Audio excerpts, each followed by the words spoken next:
What if I told you that one of the most important pieces of Jujutsu Kaisen lore isn't actually from Jujutsu Kaisen? It's from real Japanese history. Most fans know that Gojo and Yuta are descendants of Sugawara no Michizane, but very few people stop to ask why Gege chose that specific historical figure. And once you start digging deeper, you discover something even more interesting. Michizane wasn't just a famous scholar. He was one of Japan's three great vengeful spirits. Three people whose deaths were so tragic and whose resentment was believed to be so powerful that entire governments feared them even after they died. And according to a theory that has been circulating among Japanese folklore enthusiasts and JJK fans for years, these three spirits may have inspired the three great sorcerer families of Jujutsu Kaisen. Now, before we continue, I need to make something clear. Only one connection is officially confirmed by Gege. The other two are theories. But they're theories built on real history, real mythology, and some surprisingly interesting parallels.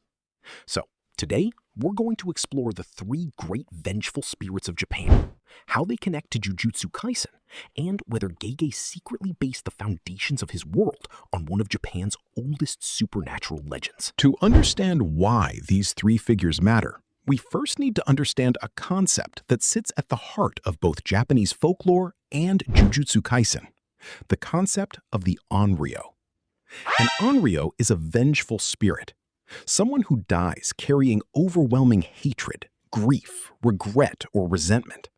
Instead of peacefully passing on, their negative emotions become so powerful that they continue affecting the living world. If that sounds familiar, that's because it's basically the foundation of Jujutsu Kaisen's power system. In JJK, negative emotions create cursed energy. Fear creates curses. Hatred creates power. And under certain conditions, humans can even become vengeful cursed spirits after death. The idea isn't something Gege invented. It's deeply rooted in Japanese folklore. For centuries, people believed powerful emotions could survive death itself. And no spirits were feared more than the three great vengeful spirits. These weren't monsters. These were real people, politicians, warriors, and emperor. People whose deaths were considered so unjust that later disasters were blamed on their angry spirits. Let's start with the one connection Gege officially confirmed: Sugawara no Michizane. If you've watched JJK 0, you've already heard his name. Michizane lived during the Heian period and was considered one of the greatest scholars in Japanese history. The problem? He became too powerful politically. Rival clans feared his influence and eventually succeeded in getting him exiled from the capital. Imagine dedicating your life to serving your country, then suddenly being accused of crimes you didn't commit, losing everything, being separated from your family, and dying far away from home. That's exactly what happened to Michizane. But according to legend, his story didn't end there. After his death, disaster after disaster began striking the capital. Lightning hit important government buildings. Powerful officials died unexpectedly. Natural catastrophes started piling up. People became convinced that Michizane's spirit was taking revenge on everyone who wronged him. The government became so terrified that they eventually restored his reputation and began worshipping him. Today, he's known as Tenjin, the god of learning. Now here's where Jujutsu Kaisen enters the picture. The series directly states that both Satoru Gojo and Yuta Okotsu descend from Michizane. And honestly, the symbolism makes perfect sense. All three are individuals whose talents completely break the normal rules of society. It's almost as if Gege chose the most legendary human in Japanese spiritual history and used him as the ancestor of his strongest modern sorcerers. Now we enter theory territory. The second great vengeful spirit was Taira no Masakado, and his story sounds like something straight out of a manga. Masakado was a powerful samurai who rebelled against the central government. Eventually, he was defeated and killed. His head was separated from his body and displayed publicly. But according to legend, something strange happened. His severed head refused to rot. Stories began spreading that it moved on its own, Some legends claimed it flew through the sky. Others claimed disasters followed wherever it appeared. People became convinced that Masakado had become an Onryo, an unstoppable spirit driven by resentment. Even today, Masakado remains one of the most feared supernatural figures in Japanese folklore.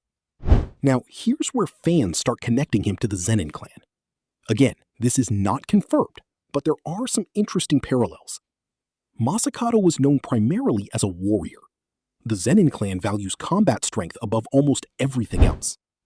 Masakado's legends are connected to powerful supernatural abilities. The Zenin Clan is famous for producing elite fighters and powerful inherited techniques. But the most interesting connection comes from folklore surrounding Masakado's daughter, Takeyashi Hime.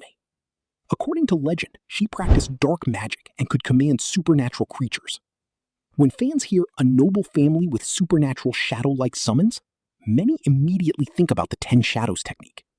Is that enough evidence to prove anything? No, not even close. But it's exactly the kind of historical inspiration Gege loves borrowing from, which is why the theory refuses to die. The third great vengeful spirit might be the most terrifying of them all, Emperor Sutoku. Unlike Michizane or Masakado, Sutoku wasn't a scholar or a warrior. He was royalty, a man who should have ruled Japan.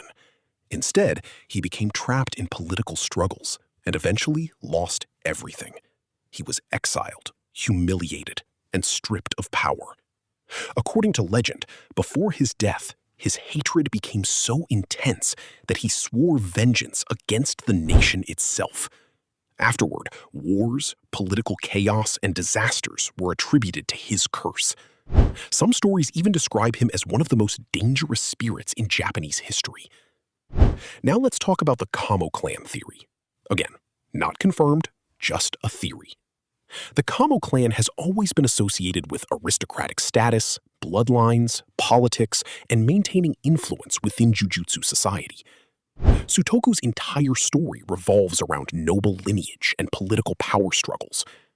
The parallels aren't as obvious as the Gojo connection, but they exist. Both are deeply connected to elite social structures. Both involve inherited status. Both involve power being concentrated within specific bloodlines. It's enough for some fans to wonder if Gege used Sutoku as a loose inspiration when designing the Kamo Clan. So, what can we actually conclude? Only one connection is officially confirmed. Sugawara no Michizane is the ancestor of both Gojo and Yuta. The links between Taira no Masakado and the Zenin Clan, or Emperor Sutoku and the Kamo Clan, are still fan theories. They fit surprisingly well, but Gege has never confirmed them. What is undeniable, though, is the influence of Japanese folklore on Jujutsu Kaisen. And once you know the history behind the Three Great Vengeful Spirits, you'll never look at Jujutsu Kaisen's world the same way again.